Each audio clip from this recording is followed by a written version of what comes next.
And it's time now for a motion to adjourn with MP Chris Famous and Dwayne Robinson.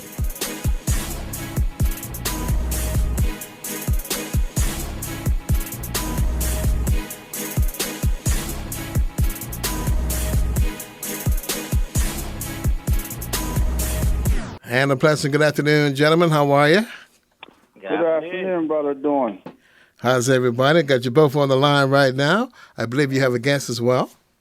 Yes, doctor, are you there? Hold on.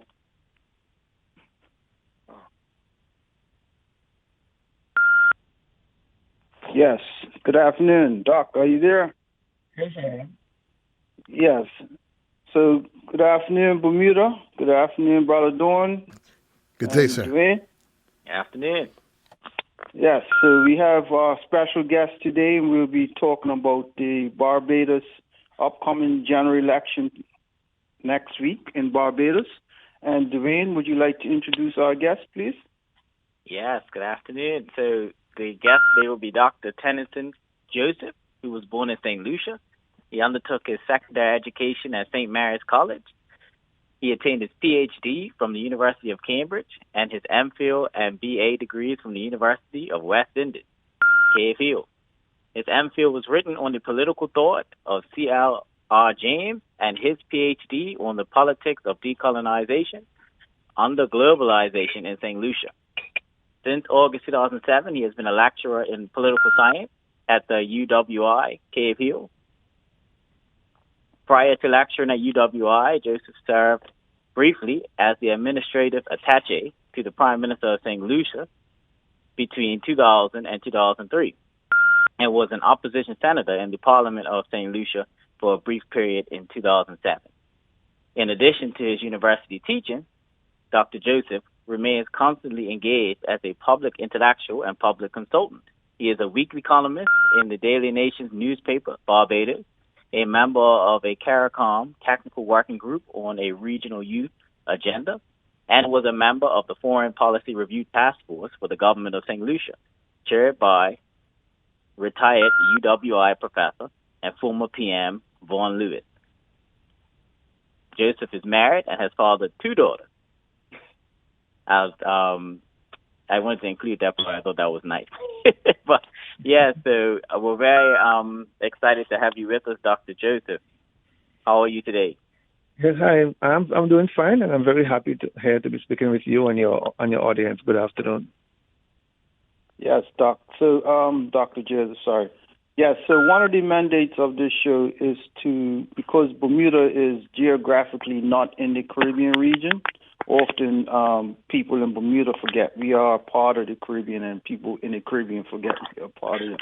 So one of the mandates of this show is to constantly engage with persons from around the Caribbean region and let them speak to the people of Bermuda and the people of Bermuda to hear what's going on, whether it's historical or contemporary issues going on.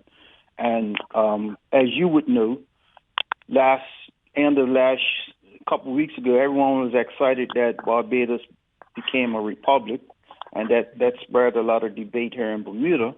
And then the Honorable Mia Motley just dropped the hammer. So that is why we were fortunate to get in touch with yourself to give us a nonpartisan background on things in Barbados and so forth. So from your vantage point, give us a brief history of the politics in Barbados, if possible. Well, let me just say, first of all, that from what you outlined of the mandate of your radio program, it's an excellent mandate.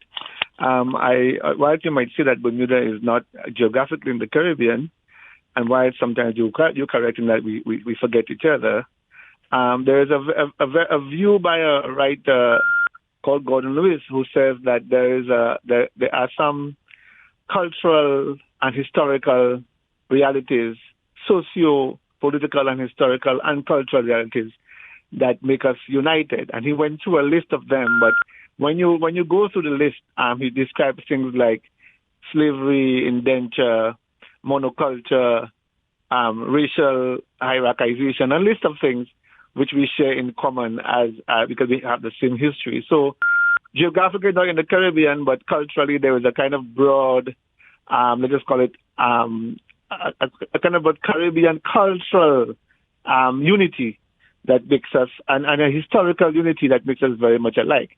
So very often what you find, one country might experience something 10 years hence, 10 years ago, and then later on the other Caribbean countries go through them.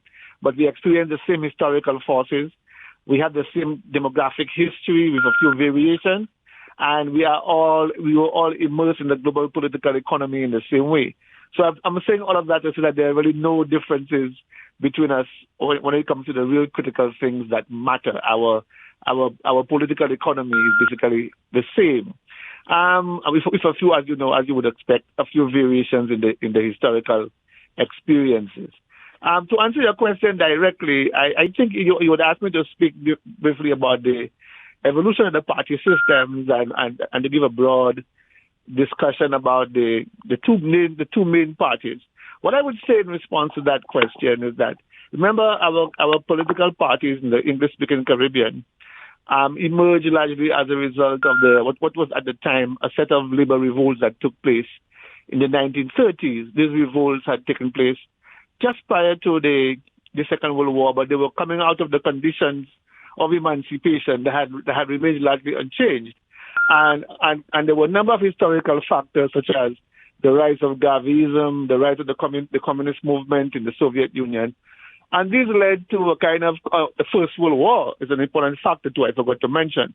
All of those factors led to a kind of consciousness among the Caribbean working people. And then that's when you had the first demands for self-government. So in all of our Caribbean countries, you had what we then call representative government institutions around the 1920s, and the British government sent down the Wood Commission and so forth. Essentially, what everybody's saying is that they were all labor movements, broad labor movements that occurred throughout the Caribbean, and these gave birth to the early political parties. So when we speak of the Caribbean political parties, in the case of Barbados, the first one was Barbados Labour Party, led by Grantley Adams, who was basically an Oxford graduate and a trade unionist, and a lawyer. So all of our parties had that historical experience of labor movements, first of all giving rise to a kind of early kind of labor parties, patterns very much along the British Labour Party. So that's why you have the St. Lucia Labour Party, the Barbados Labour Party, the GULP of Grenada, and you name them. You just go through the countries and you name, they were all Labour parties. Yes, and you also have Dominica Labour Party. Right. All of them were called Labour parties, and then that was the first wave. But the second wave, and that would take me now into the Democratic Labour Party of Barbados. We had the first. They still call themselves the Workers' Parties or Labour parties, but they had a slight difference in that the first Labour parties had direct trade union links. So they were actually offshoots of the early trade union movement, because we had trade unions first, and those trade unions metamorphosed into political parties. So you had the Barbados Workers Union forming the Barbados Labour Party and so forth. It goes to the Caribbean countries. But then the second wave of political parties they had a slight difference in that they all had a little nationalist orientation. So the first wave were Labour parties, but the second wave began to see themselves as pursuing independence. That's why in Jamaica you had the Jamaica Labour Party first, and then you had the People's National Party second. And in St. Lucia, the United Workers' Party of John Compton was also a Labour Party, but it was now focusing on independence. It's the same thing in Barbados. Edward Barrow broke away from the Barbados Labour Party. Edward Barrow and his group, and they formed the Democratic Labour Party. And they, too, were focusing. That's why Edward Barrow brought independence to Barbados. So that's basically the broad history. Now, we often hear the story that, there are no differences between those parties. It's something we hear all of the time, that there's no differences. And I'm always very cautious when I hear that said, because it does two things. One is made to assume that our democracy and our voting is a waste of time. In other words, since they're all the same, why did you go out and vote in the first place? And secondly, what it does, very often you would find parties in opposition say that. So to win, in other words, win opposition, what you're really saying to you is that, we're all the same anyway, so you can vote for. So it then removes the politics out of politics. In answering the question about the difference between these parties, we have to take a historical look. I just gave you one broad difference, which I said some of them were strictly labor-oriented and some of them were slightly nationalist. But I would say to you, though, Chris, that we have to study it as it changes. So that the parties born in 1940 and 1950 that are still around in 2020 would obviously not be the same because the issues would have changed. The broad global questions would have changed. So what I would like to say for Barbados is that you would have noticed that Barbados Democratic Labour Party became the dominant party that shaped the kind of independence image of Barbados for a long time because it was Barbados Party, the DLP, that is currently in opposition, that gave Barbados free education and the broad social system that everybody for the Caribbean always says is a model for the rest of us, the free health care, the subsidized transportation, the subsidized housing. Barbados Party introduced those social democratic measures into Barbados.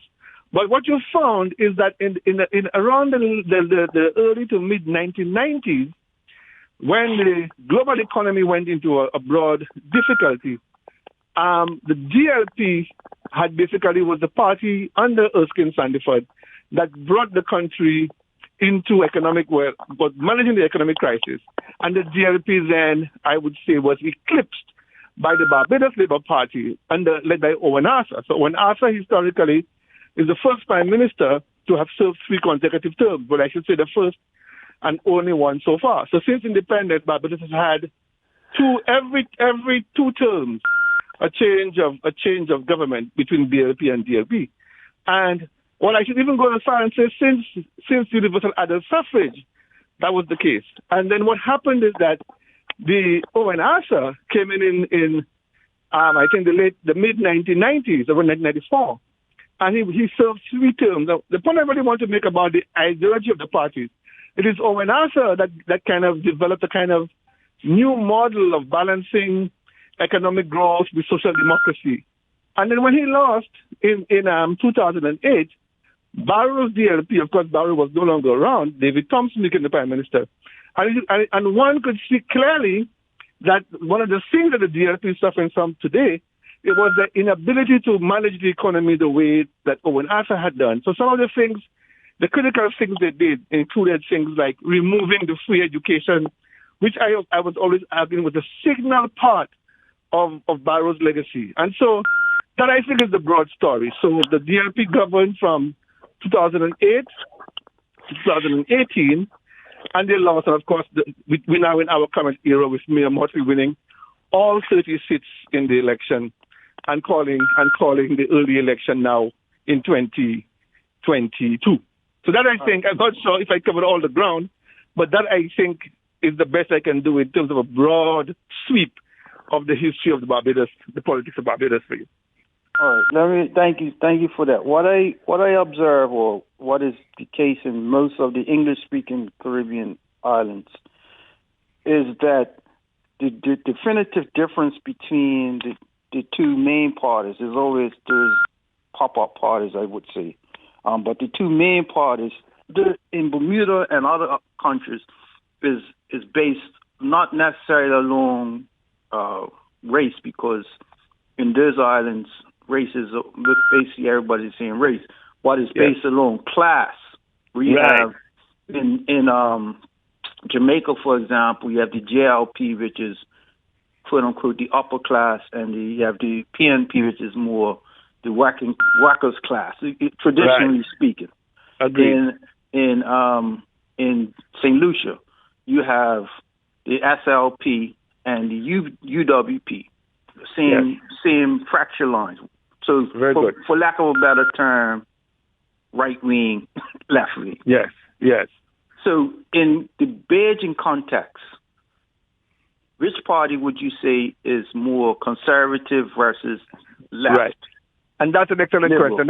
That's why I said it changes. We have to do study historically. But to answer that question in the neat categorization that you gave, I would say that we understood historically it was the Democratic Labour Party, it was Barrow's party, the DLP, that was the more left of center. It was the one that would have been the quicker to introduce measures for the poor. And I listed them for you, like something like free education from up to university level.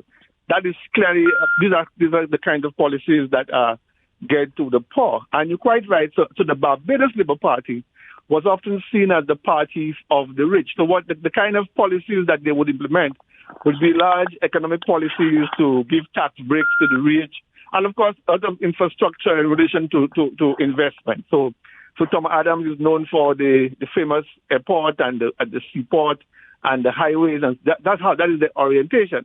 But that's why I have been arguing a lot in Barbados, especially during the last term of the DLP. One of the things I was saying to them publicly whenever I got a chance, I was saying to them that they had to be careful that they do not concede social democratic ground to the Barbados Labour Party. And that's, I think, what Owenasa did.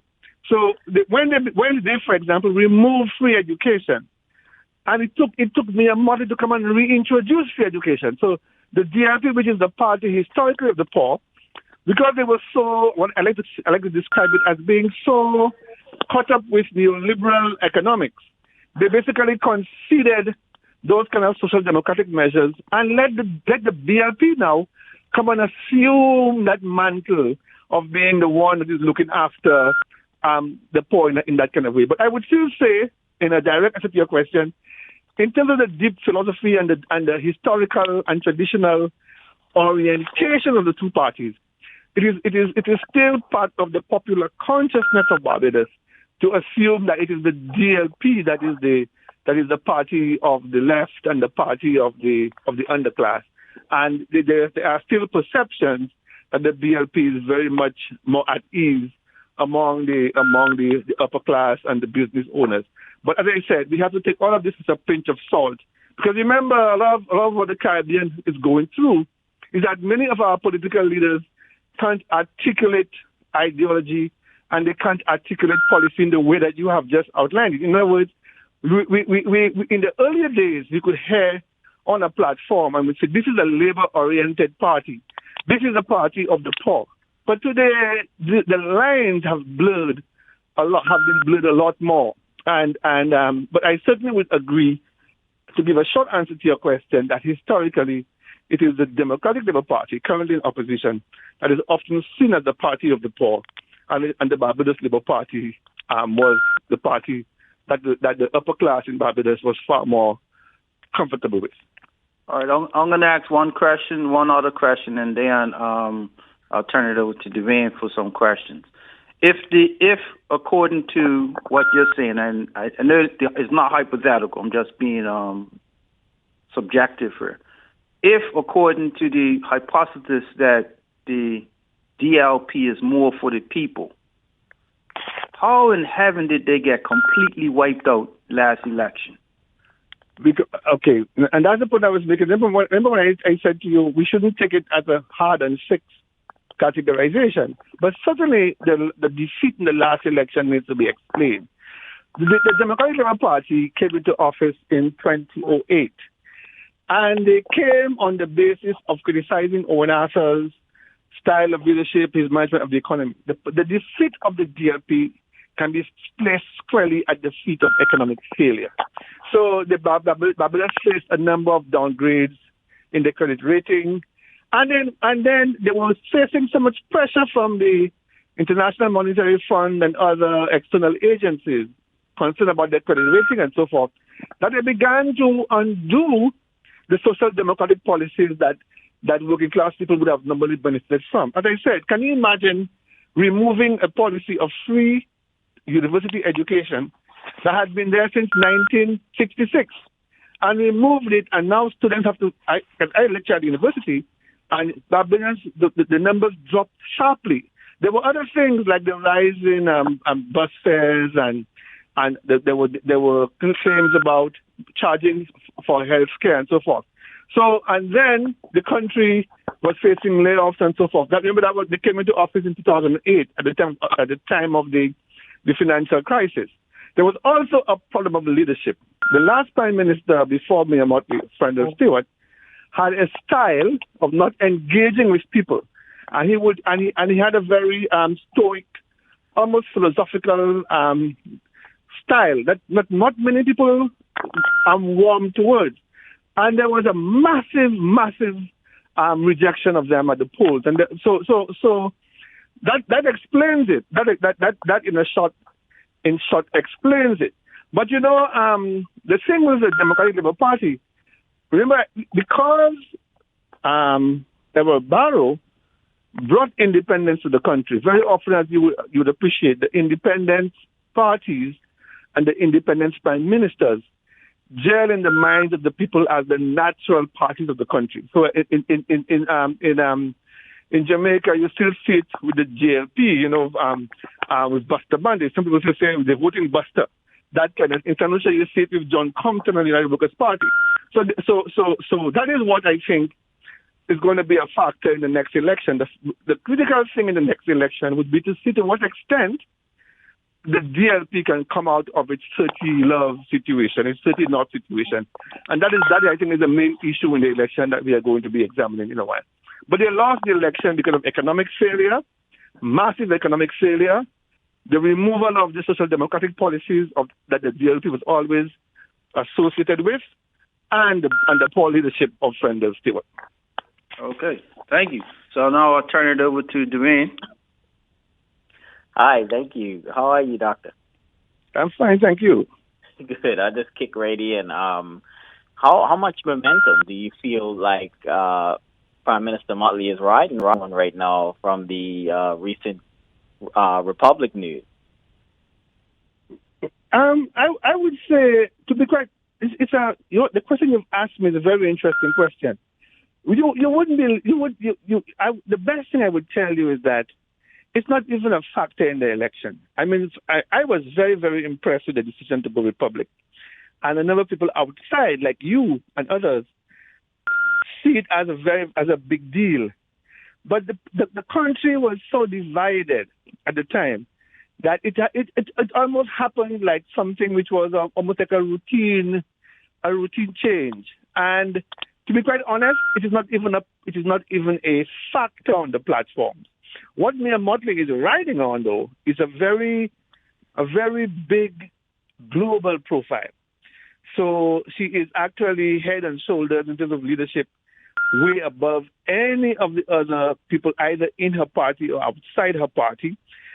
She actually has the profile that she has, the global profile, the way she spoke. She spoke at the UN General Assembly, the way she spoke at the COP climate change meeting in Scotland, and her interventions globally on CNN and in Geneva and so forth. Everybody recognizes her as a very rare, we have those very rare types in our Caribbean. I mean, they don't happen every 3 months. It's once in a lifetime you see that type of global leader, a leader whose voice is heard on the global stage. So if anything, that is what she's really riding on. And remember, she won 30 seats in the last election. So in calling the early election, I think she was calculating that she would have caught the opposition off guard. And she has a profile that is almost, as I said, her leadership profile is not contested, it is not disputed. And but the Republic question that you asked me, to be quite honest, is not a factor on the platforms at all. It's not being the only thing you would have on the platform is the opposition GLP, and that's what they were saying before. They were talking about lack of consultation, and she should really have had a referendum and so forth. But in terms of a resonating issue that we are hearing nightly or daily in the news and so forth, no, it's not a factor at all. But it's not going to hurt her in any way. But it's not going to be a reason. I spoke to two of my colleagues. These are let's call it the more progressive ones, who said to me, one of them in particular said to me, he's going to vote for two reasons. Mia Motley removed the statue of Lord Nelson from its permanent place in Bridgetown, and she made the country a republic. But that is not a view you will hear everywhere. It's just a view among the more progressive elements of the society.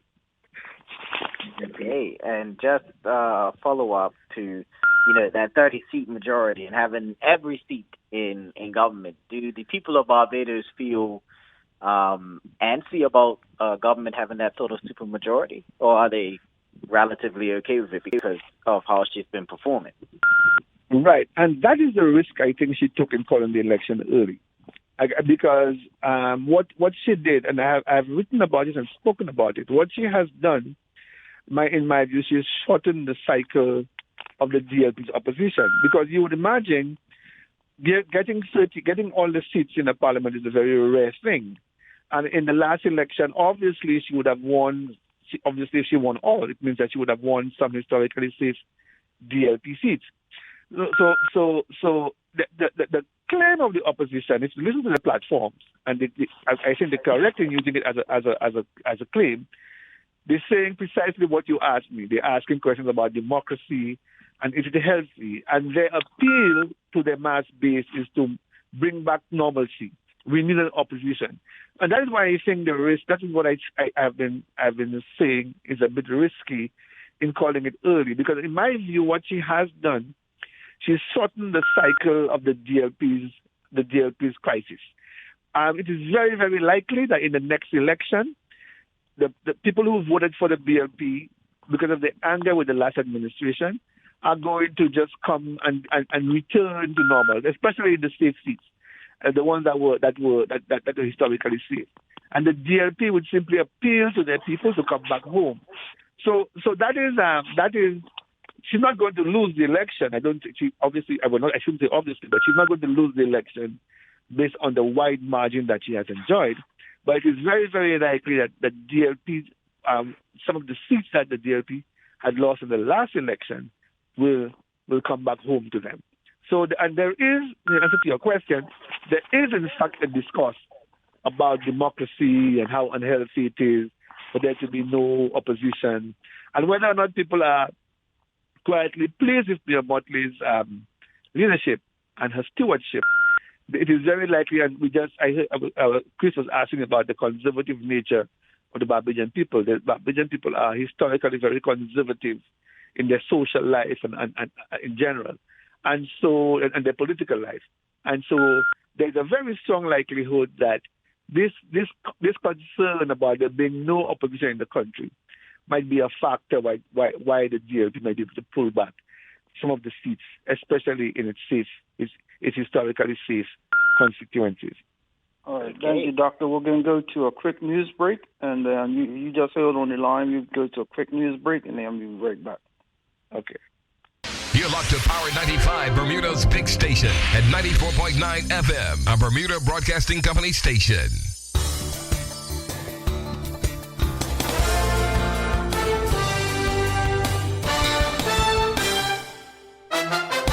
Good evening, everyone. I'm Gray Miners with Bermuda Broadcasting News with your top stories to the hour, brought to you by Frisian Brookmeyer. Hey, girl, it's our birthday month. Are you ready for all the celebrations? I wish. I first got to take care of getting my car licensed and insured. And you know what a headache that can be. It used to be, but not anymore.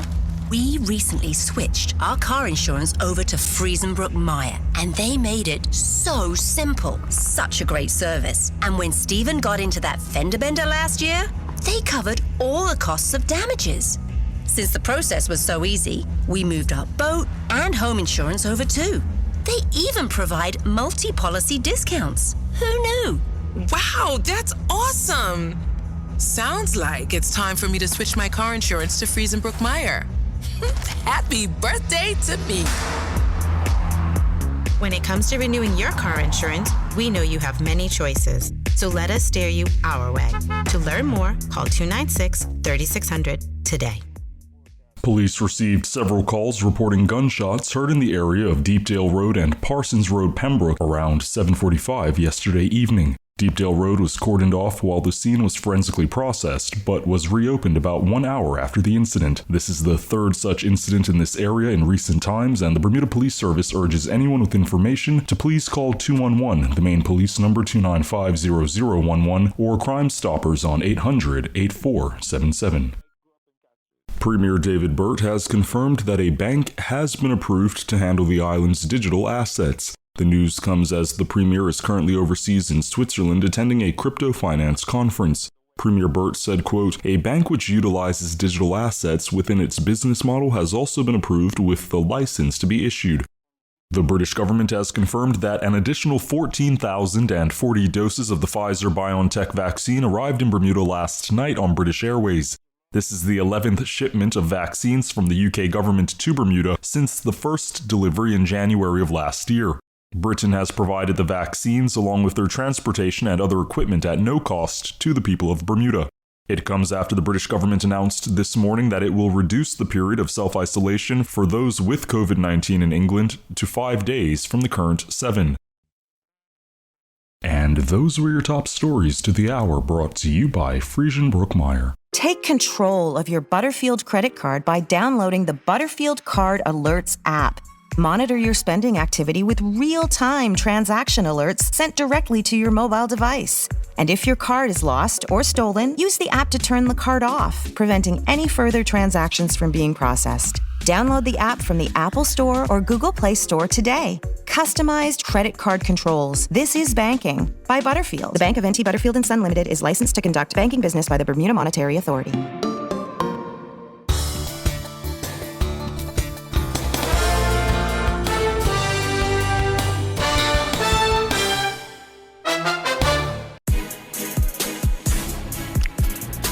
And now back to Motion to Adjourn with MP Chris Famous and Dwayne Robinson.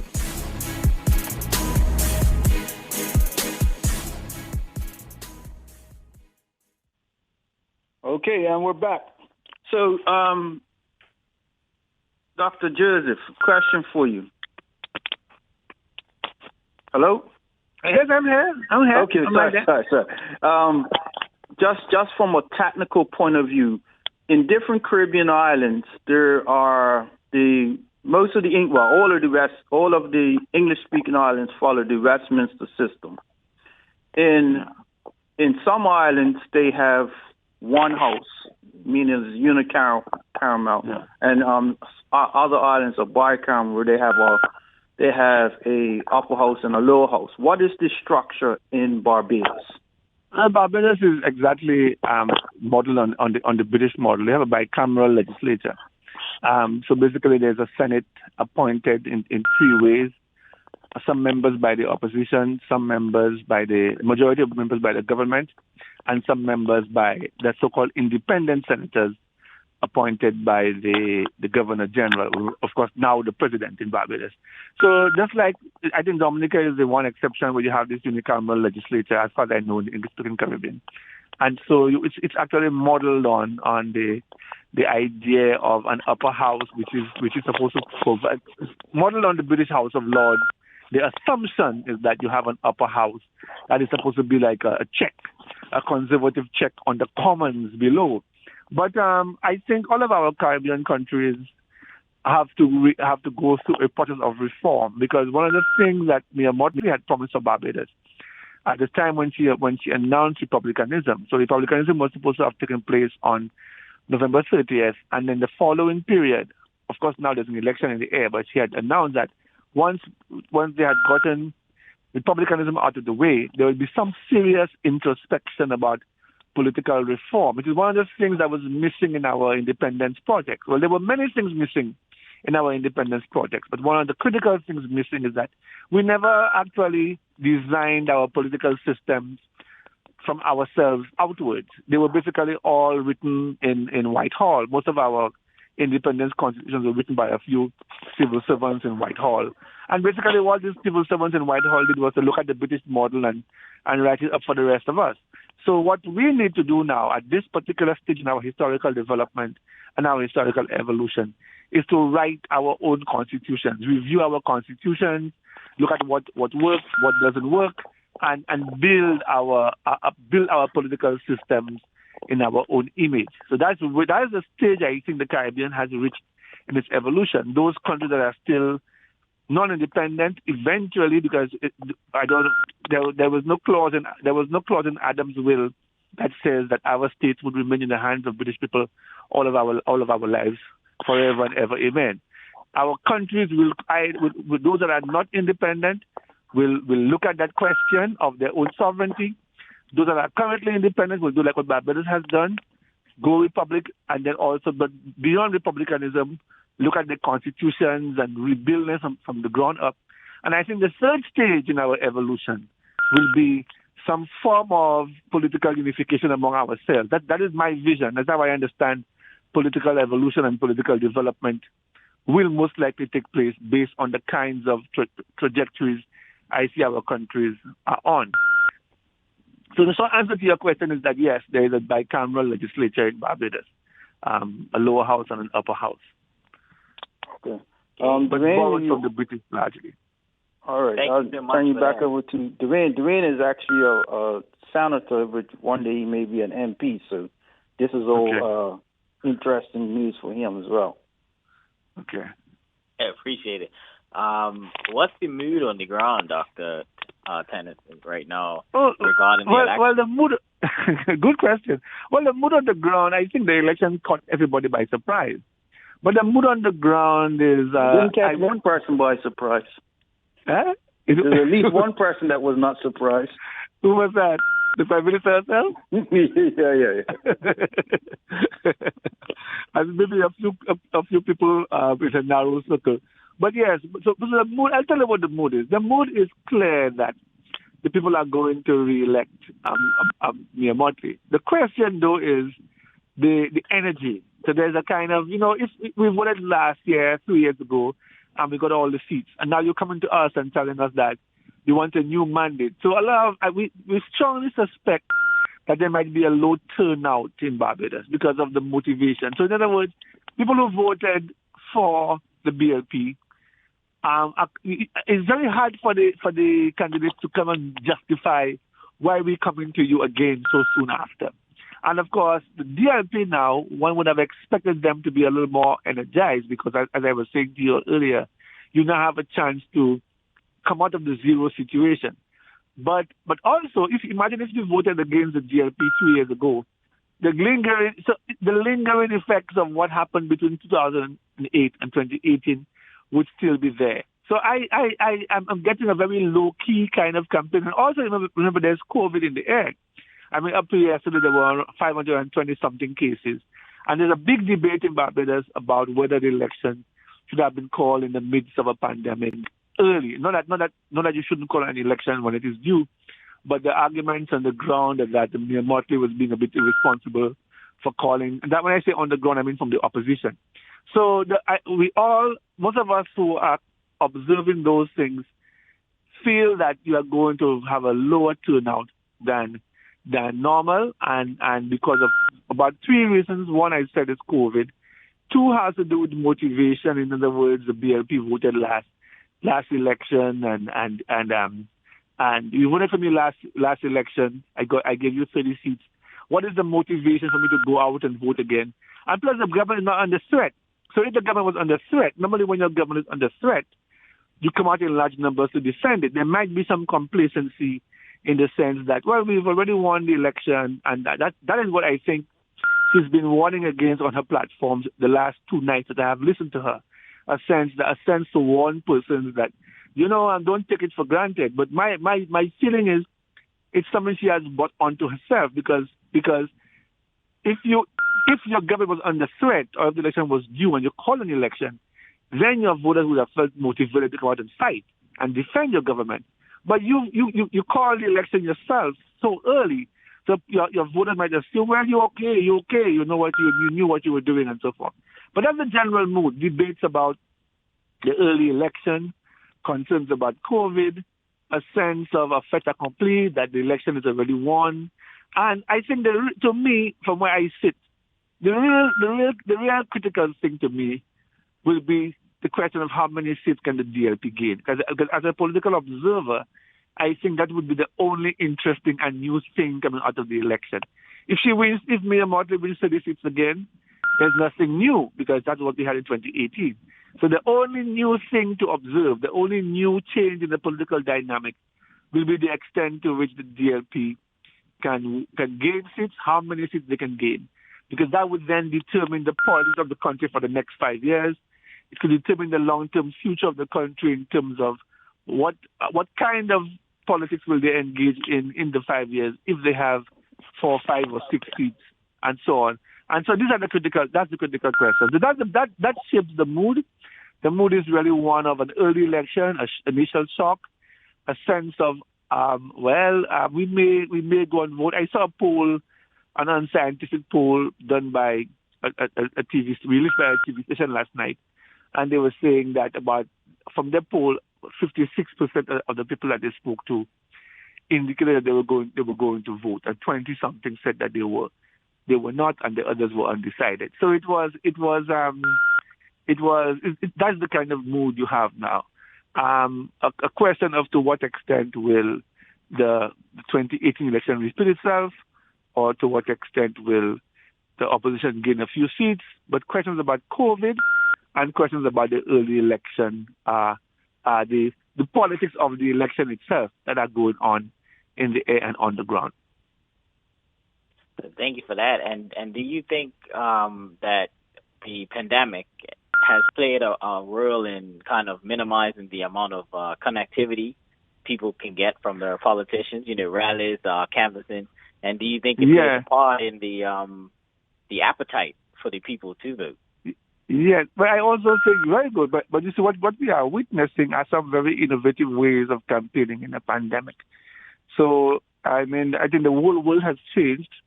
And the same way we now have at-home teaching and online teaching and so forth, we're now seeing some innovative ways of campaigning. So a lot of the campaigning is done online. So the mass meetings are not so much mass meetings anymore. They are spot meetings but streamed live.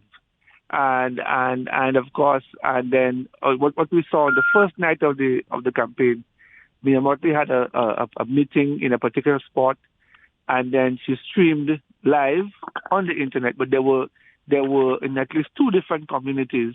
There were large screens, so it was almost like a mass meeting broadcast in different locations. We are also seeing what is now called the drive-in meeting. So because people are socially distancing, so the meeting is held at a large playing field and people drive in the cars, just like what we saw Biden do on the night of his election celebration, where you had cars, families driving in, whilst a stage was set up. So we're seeing those kinds of things.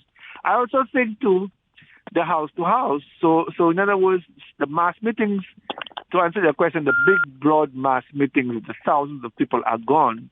The motorcades and the large parties, the large bands on the stage and big crowds, that kind of thing is gone. But the house-to-house is a critical thing. So the teams that are organized are working in the different communities and touching house to house and so forth. I'm seeing a lot of that in my area and across Barbados as I drive around. So certainly the campaign would have changed to accommodate itself to COVID-19, and it is left now to be seen how effective the parties are in bringing out the vote, and to what extent people might stay away because of COVID itself. Oh, I forgot to mention a big issue being debated, and it ties into your question about COVID.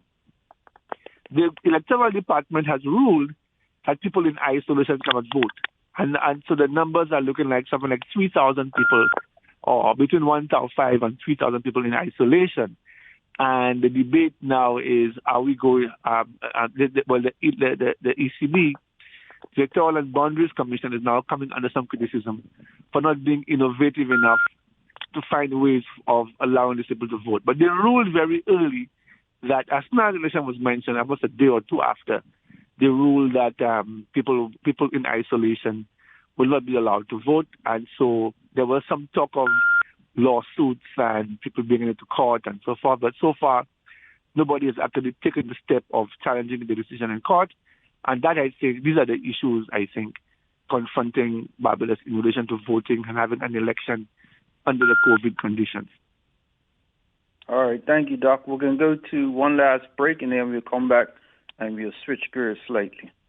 Accounting is at the heart of every business in Bermuda, which is why it's one of the 3 key fields that require more qualified Bermudians to join them ASAP. That's where Bermuda College's ACCA programs come in. You can start earning the introductory certificate in financial and management accounting as early as next semester. No tests, no hoops, just sign up and you'll have your spot in class. And with the ACCA, you can keep working all the way up to your full professional designation. Email padmin@college.bm today to find out more. Bermuda College, many paths. Discover yours. Further reductions, New Year's sale, now on at Seasons and Sizewise. Yes, 50 to 60% off all winter stock, including tops, sweaters, slacks, dresses, winter jackets, handbags, and even the remaining stock of wide-width shoes, all at 50 to 60% off ticketed price. Sale includes petite, regular, and plus size, fall and winter fashions.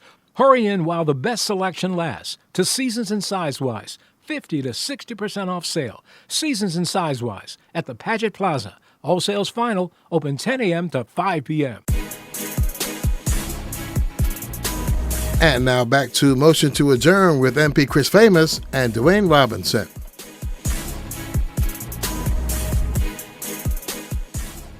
So, Dr. Joseph, Thank you for this comprehensive information that you're giving to the people of Bermuda. It's an eye opener for many people because most people don't know about politics outside of their own island. So this is one of the reasons we have these shows, is to educate inform the people of Bermuda about stuff that's going on outside of Bermuda, and they can hear the similarities for themselves. Right. So apart from being a political, you teach political science at UWI, correct? Yes, I do. Okay, so apart from that, according to the bio, which could be wrong, you are a columnist in the Nation newspaper in Barbados? Yes, I am. Yeah. Okay, and you're also an author, I think? Yeah, well, I've published work on, I've published work mostly academic texts on independence, sovereignty, decolonization, neoliberalism, and those kind of things. It's part of my work as a lecturer at the university. Okay, because one of the topics that came up when Barbados became a republic was you had in Bermuda, you had a segment of Bermudians that want us to be independent, and you have a segment that, like Barbados or anywhere else, don't want us to be independent. And in the discussions tend to be along emotive lines versus factual lines, right? Yes. And so, what would you say from an academic point of view? What would you say is the pros and cons of decolonization? So when you say the debate is along what lines? You said emotional and factual? Right. In Bermuda, right. different from other islands, Bermuda is very divided along racial lines, right? Yeah. Okay, I know. So what you have to do, and what I think is the reality. That's why I said it's an inevitability. Whether or not it might sound strange to you hearing that from me, because history is not static. History moves. What I find interesting about Anguilla and Bermuda and the non-sovereign territories in the Caribbean, it's interesting that what you would find is that the debate that they're having now are the debates that we had between 1940, 50, 60, and 70. That doesn't mean one is more backward than the other. I'm not saying it at all. I'm saying the dynamic. And of course, among the arguments you heard at the time. So it's interesting to hear, when you go into those debates, it's interesting to hear what was said about those other Caribbean countries that have become independent then, and to see them not resonating now. And then you overcome them. So, for example, one of the main, use the word emotional. One of the main arguments that are normally used by the non-sovereign territories is questions about economic viability. Whether we need British aid and we need British money and so forth.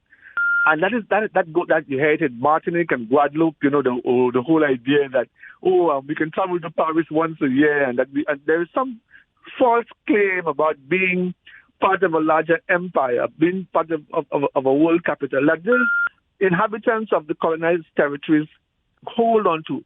But what is patently false about it is that it is ignoring what colonialism is.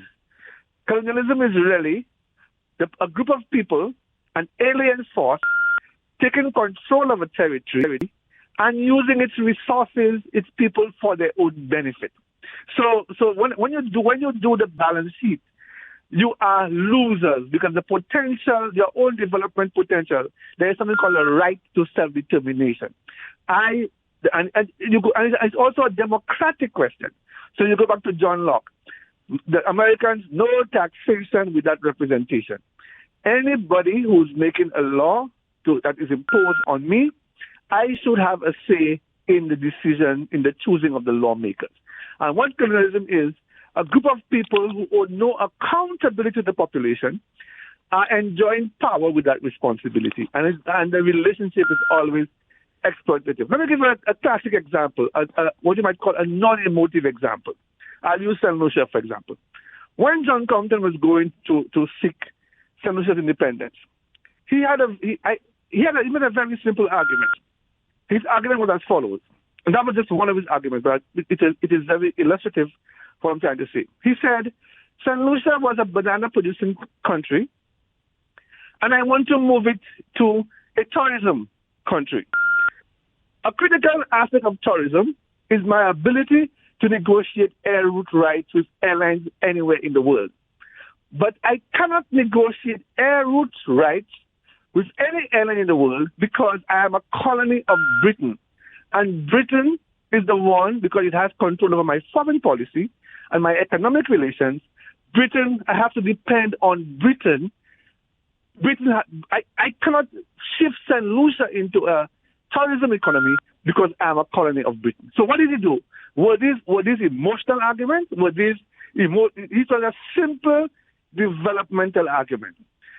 Last time Dominica was ravaged by storms, Maria and so forth, the president of Dominica, the Prime Minister of Dominica, Roosevelt Skerritt, he said although Dominica is a small island, was able to travel the world, talk in the UN General Assembly, and appeal to the whole world on behalf of Dominica. No Bermudan has that right if there is a hurricane that destroys Bermuda, because Bermuda will sit down with their hands under their thighs, waiting for British goodwill to come to their rescue. What is even worse?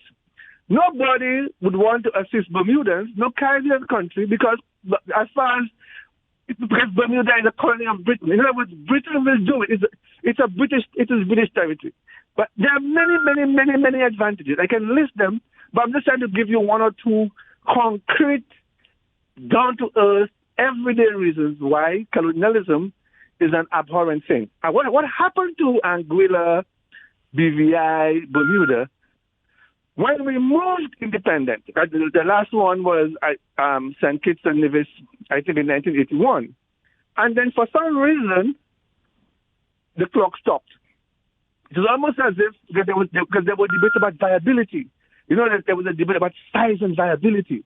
So there have always been that debate about what is the minimum size of a country that has to be a viable sovereign state. And also, these are also kind of false, because why I say these are false, because the same thing was being said about Barbados. This time around, the debates were muted. But in the 1960s, 1970s, whenever Barbados proposed the idea of republicanism, there was a class of Barbadians that went into this whole long story about, we won't get any tourists because British people would not come. A lot of hogwash and nonsensical arguments if a country has developed itself as a tourism economy. Because I call myself a Republic of Barbados, British tourists would not want to come to Barbados. You know what I'm trying to say? And I'm sure you heard those kind of arguments in Bermuda about why Bermuda should not be independent. It is too small. It is British. It has a British tradition. The critical thing is that you are in a non-democratic situation in which ultimately decisions for yourself are not made by yourself. That there is a foreign power that reserves the right to sign on, to delete, to veto decisions made by Bermudans for Bermudans. And that, I think, is the critical question that will never go away. It will simply not go away. And as each new generation evolves, as new issues emerge, the independence question will remain, because colonialism is not something that one can ignore. I certainly think what might be necessary for a country like Bermuda is for the same way they said in the 1930s.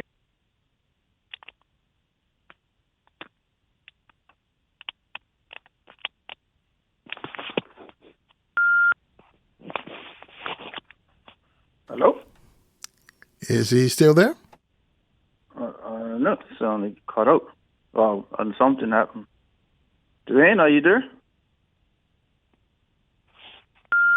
They are holding, but no one's hearing you. All right, let me try to call right back.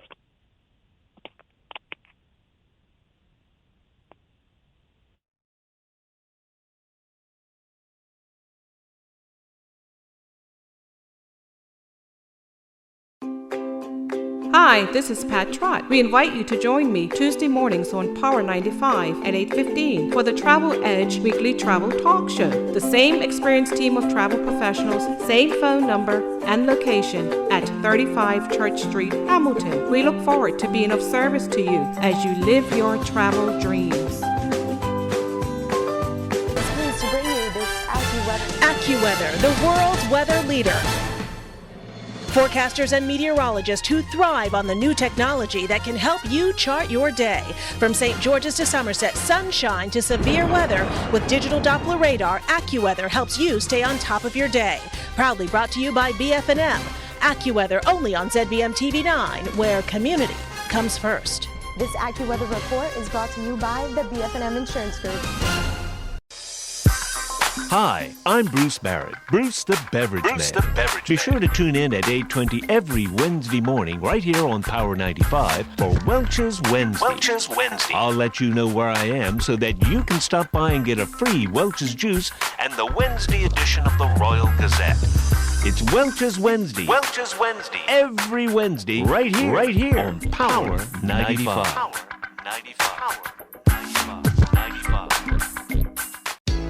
Join hosts Jamila Lodge and Shelley Thunder for BEDC's Mind Your Business radio show on Thursdays at 4 p.m. Tune in to find out how to mind your business with BEDC, special guest entrepreneurs, industry experts, and more. Because if you don't mind your business, who will? Brought to you by BEDC. Bermuda Business starts here.